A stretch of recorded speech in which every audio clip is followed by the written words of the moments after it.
Salut à tous et bienvenue pour cette vidéo. Aujourd'hui, une vidéo un peu particulière puisqu'il s'agit d'un unboxing. Pour ceux qui me suivent régulièrement sur les lives de mardi, ça fait un moment que je dis que je dois changer d'aérographe. Et c'était pas tombé dans l'oreille d'un sourd puisque Aérographe Discount m'a envoyé ce petit kit de RM350 de la gamme MLD Product que je vais ouvrir avec vous aujourd'hui et que ensuite en fin de vidéo on va tester d'abord sur feuille simplement comme quand je fais mes exercices et ensuite sur quelques petites figurines, quelques petits pitous pour voir en termes de précision, de gestion de la gâchette comment est-ce que ça répond à mes attentes. Précédemment, j'utilisais un Evolution de chez Harder Steinbeck, donc ça va être un petit peu ma référence lors du test de cet aérographe. C'est parti pour le test. Donc c'est un MLD Product RM350. Il est fourni avec une buse de 0,2 en plus de la buse qui est déjà dedans, qui doit être du 0,15 je pense. Il faudrait que je revérifie ça. Voilà de quoi changer la buse. Il y a aussi une prise rapide qui est très pratique, donc c'est très cool parce que ça permet plutôt que de dévisser à chaque fois la base, on le fixe à la base et hop on peut switcher d'aéro. Étant donné que j'utiliserai probablement l'ancien pour faire mes couches de base, ce sera forcément bien pratique.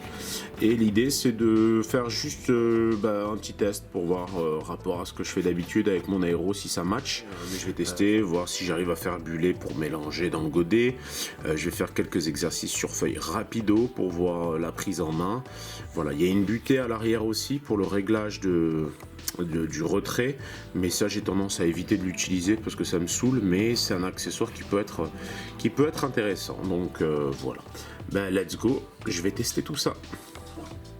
J'oubliais, j'ai comme compresseur, juste pour information, pareil, c'est celui-ci, le MLD Product, c'est un RM3500.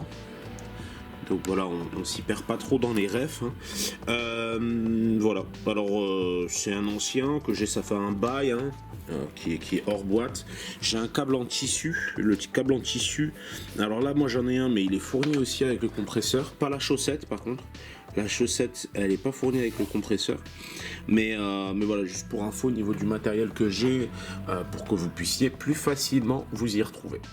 Donc à l'ouverture de la boîte, je vais fixer en premier lieu la prise rapide. La prise rapide, elle se visse sur le câble et ensuite il y a une petite partie, la partie haute, qu'on va visser directement sur l'aéro. Ça va être très pratique, comme je le disais, pour switcher d'aéro, comme vous voyez, juste avec ça se clipse en fait, et il suffit de tirer un petit peu la molette du bas pour que ça se déclipse. Donc c'est très pratique pour switcher d'un aéro à l'autre. Ensuite, ce que je fais, c'est que je mets mon mélange traditionnel qui est composé d'un quart de la vitre et de trois quarts d'eau déminéralisée. Je dévisse très légèrement à l'avant et hop, je pousse de l'air uniquement de sorte à faire buller. C'est le truc qui me permet la plupart du temps de mélanger ma peinture comme vous pouvez le voir.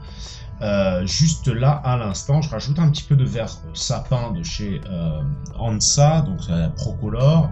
Je fais légèrement buller, donc je m'y prends à plusieurs fois puisqu'au début je suis pas forcément très à l'aise avec ce nouvel aéro.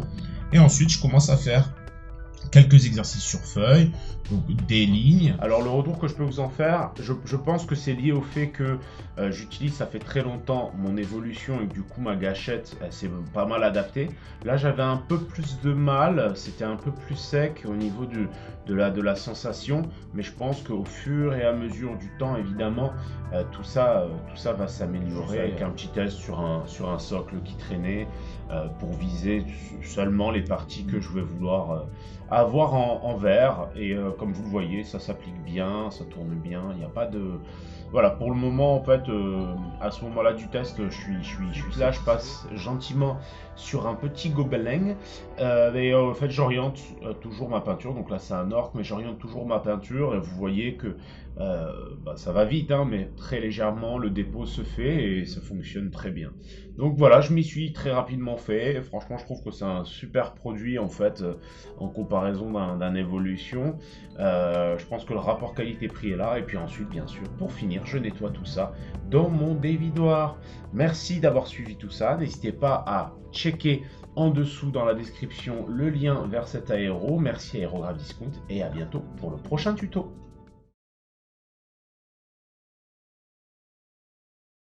Qu'est-ce que t'en penses? T'as pas de pantalon. Non mais ça, il ne voit pas que je suis pas... T'es sûr?